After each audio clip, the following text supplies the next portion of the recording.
Hello everyone, welcome back to your own channel. आज हम करने जा रहे हैं आपकी वर्कशीट नंबर 3 कक्षा 8। हमारा विषय विज्ञान, हमारी डेट 20 जुलाई के लिए। तो चलिए शुरू करते हैं। आज की वर्कशीट में हमें पढ़ना है प्रकाश के बारे में। प्रकाश सीधी रेखा में गमन करता है। दर्पण एक चमत्कार सतह है जो प्रकाश को परिवर्तित कर सकती है। देखो, दर्पण आपको पता होगा ना, जो शीशा होता है ना आपके घर में, तो वो क्या है, वो एक दर्पण है।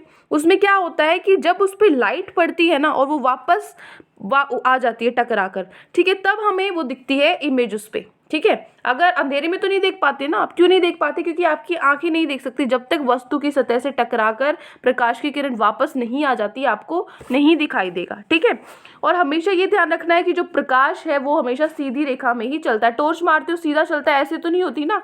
सूरज की किरणें आती हैं सीधी सीधी आती है, ऐसे तो नहीं आती।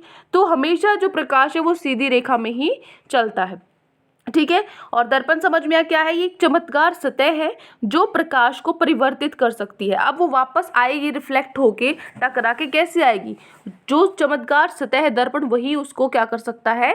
टकरा कर वापस भेजता है। ठीक है, सारे ऑब्जेक्ट्स भेजते हैं। जैसे कि अभी मैं बताती हूँ, सामान्यतः जब प्रकाश की किरण किसी वस्तु की सतह से टकराती है, मान लो कोई भी, जैसे आपका बेड है, अलमारी, कुछ भी है, उस पर प्रकाश पड़ेगी। आपने जो अपने रूम में लाइट लगा रखी है, वो लाइट आपने लगाई है, वो क्या करेगी? उस पर पड़ेगी, आपके बेड पे, टेबल पे पड़ेगी, और उनसे टकरा कर, अब उनके अंदर तो जा नहीं सकती, उनसे टकरा कर हमारी आंखों तक आती है वो, जिससे हमें वो दिखाई पड़ता है, जिससे हमें, अब अंधेरे में तो नहीं देख सकते ना हम। क्यों नहीं देख सकते? क्योंकि प्रकाश ही नहीं पड़ रहा है। ठीक है, तो टकरा के कुछ आ ही नहीं रहा, इसलिए हम नहीं देख पाते।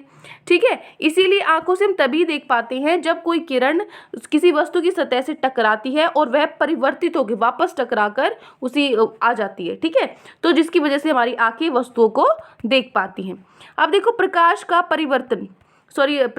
परावर्तन। परावर्तन क्या होता है? जब भी प्रकाश किसी वस्तु से टकराता है तो वह ये या तो अवशोषित हो जाता है या वापस परावर्तित हो जाता है। ठीक है ना, या तो वो खत्म हो जाएगा, ठीक है, वापस, या फिर वापस टकरा कर आ जाएगा। ठीक है ना, तो जब भी कोई वस्तु, उस पर पड़ने वाली प्रकाश आपतित किरण की दिशा परावर्तित किरण बदल देती है तो इसे प्रकाश का परावर्तन कहते हैं। कहने का मतलब, ध्यान से समझो क्या होता है प्रकाश परावर्तन।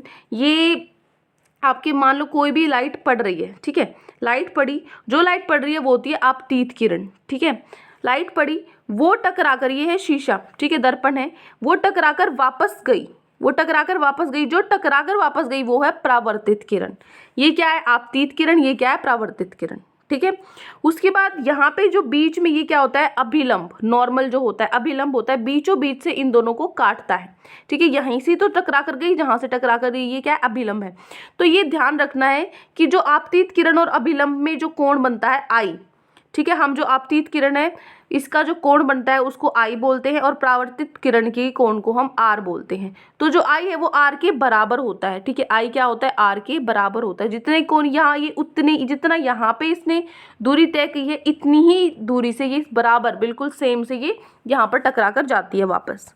ठीक है, उसके बाद है, जिस प्रतिबिंब को पर्दे पर प्राप्त किया जा सके वह क्या है? वास्तविक प्रतिबिंब।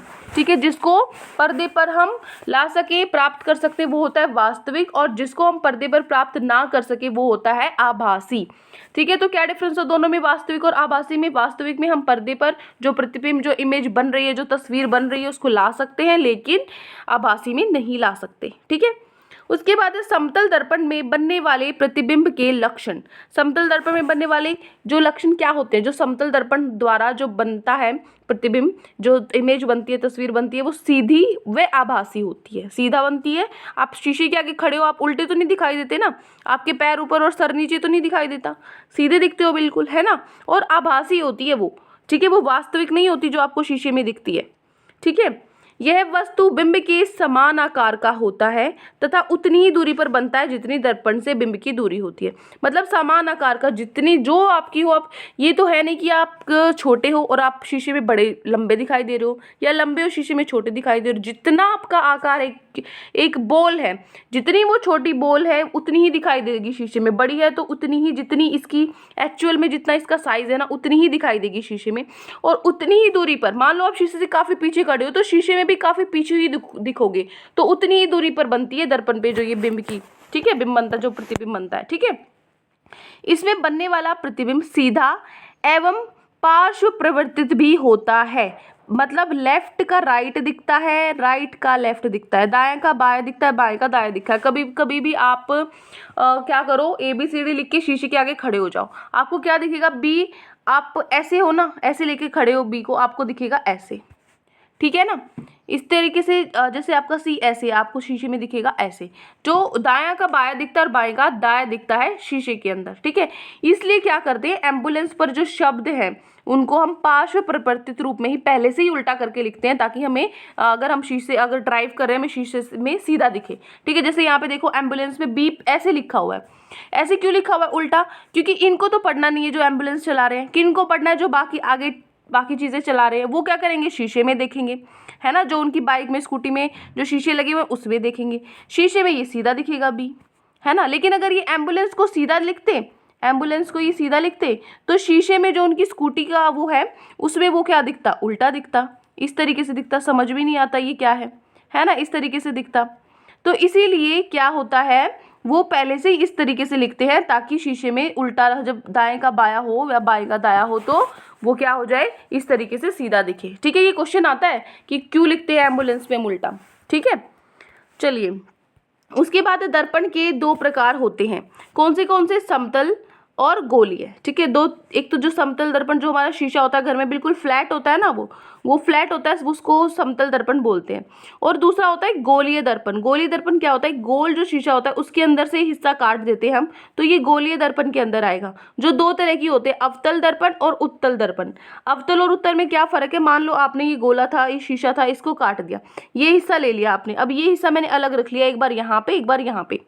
तो अगर मैं एक बार इसको अंदर पिछली वाली साइड पॉलिश कर दूं, है ना, पिछली वाली साइड पॉलिश कर दूं, तो क्या बन जाएगा, ये उत्तल दर्पण बन जाएगा। लेकिन अगर बाहर वाली पॉलिश कर दूं, ठीक है, तो ये क्या बन जाएगा, ये अवतल दर्पण बन जाएगा। ये फर्क है दोनों में, अवतल दर्पण और उत्तल दर्पण, ठीक है। ये चमकदार सतह है, जो ये वाले ये बने हुए ना, ये क्या है, पॉलिश। अब आपका जो शीशा होता है समतल दर्पण, सिर्फ आगे की तरफ ही तो शीशा होता है, पीछे से तो उस पर भी वो होता है, पॉलिश की होती है ना।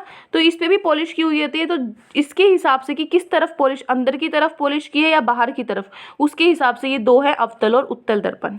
आ गया समझ। अब वर्कशीट कंप्लीट होती है, हमारे क्वेश्चन आंसर्स पे चलते हैं।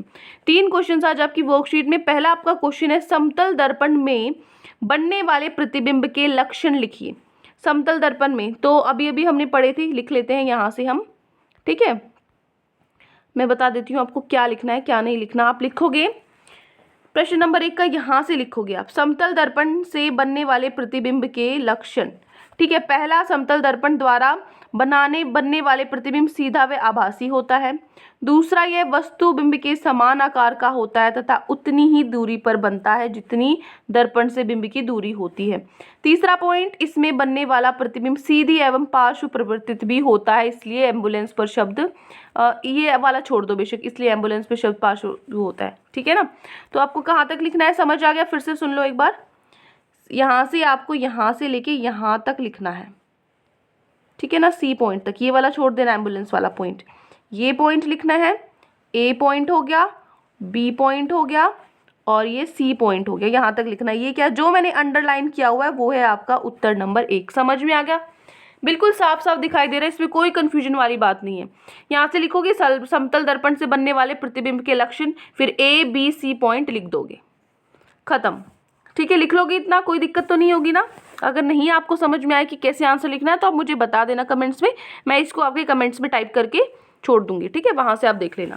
क्लियर, वैसे तो यहाँ से समझ में आ जाएगा, बिल्कुल साफ ही तो है, यहाँ से लेके यहाँ तक लिखना है बस, जैसे जैसे इसमें लिखा हुआ है। खत्म हो गया पहला क्वेश्चन, इसको हटा दूँ अब मैं। चलिए दूसरे क्वेश्चन पे चलते हैं। वास्तविक प्रतिबिंब और आभासी प्रतिबिंब के बीच अंतर लिखिए। अभी अभी मैंने बताया था ना तस्वीर का कि कैसी बनती है, तो क्वेश्चन नंबर 2 का आंसर आप लिखोगे ये, जिस प्रतिबिंब को पर्दे पर प्राप्त किया जा सकता है वो वास्तविक प्रतिबिंब कहलाता है, और जिस प्रतिबिंब को पर्दे पर प्राप्त ना किया जा सके उसे आभासी प्रतिबिंब कहलाता है। तो ये है आपका उत्तर नंबर 2। ये 2 लाइन लिखनी है आपको सिर्फ अपने आंसर नंबर 2 में, ठीक है।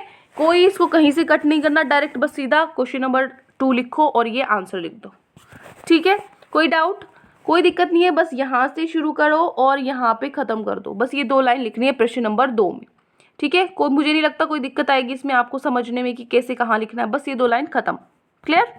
चलिए इसको हटा देती हूँ। क्वेश्चन नंबर 3 देखो। प्रश्न नंबर 3 है गोलीय दर्पण के विभिन्न प्रकार क्या है। तो विभिन्न प्रकार अभी मैंने आपको बताए थे, 2 है गोलीय दर्पण के प्रकार, अवतल और उत्तल दर्पण।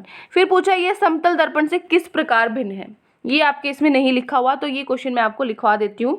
प्रश्न नंबर 3 है आपका ये, ठीक है। इसने क्या बोला है, गोलीय दर्पण के विभिन्न प्रकार। तो हम लिखेंगे गोलीय दर्पण 2 प्रकार के होते हैं, अवतल दर्पण और उत्तल दर्पण, ठीक है।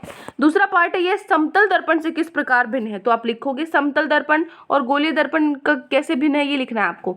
तो लिखोगे एक और पॉलिश की गई कांच की समतल प्लेट समतल दर्पण कहलाती है। एक सीधी समतल जो सीधी प्लेट है उस पर अगर हम एक तरफ पॉलिश कर दे तो वो क्या है, समतल दर्पण कहलाती है। लेकिन गोलीय दर्पण वे दर्पण है जिनका परावर्तक तल गोलीय होता है। जो इनका तल है वो क्या होता है, गोल होता है। गोले के किसी भाग को एक समतल से काटकर दर्पण बनाया जा सकता है, गोलीय दर्पण, ठीक है। हो गया। तो ये हो गया हमारा क्वेश्चन नंबर 3। तो ये 3 प्रश्न आज आपकी वर्कशीट में आपको दिए गए थे। आई होप आपको अच्छे से तीनों प्रश्न समझ में आ गए हैं, पूरी वर्कशीट भी। कोई भी डाउट है कहीं पर भी पूरी वर्कशीट में तो कमेंट सेक्शन में आप मुझे बता सकते हैं। और अगर आपको लेक्चर अच्छा लगे तो चैनल को सब्सक्राइब कर सकते हैं, वीडियो को लाइक कर सकते हैं। आज के लिए इतना ही, मिलते हैं नेक्स्ट वीडियो में। Till then take care, bye bye.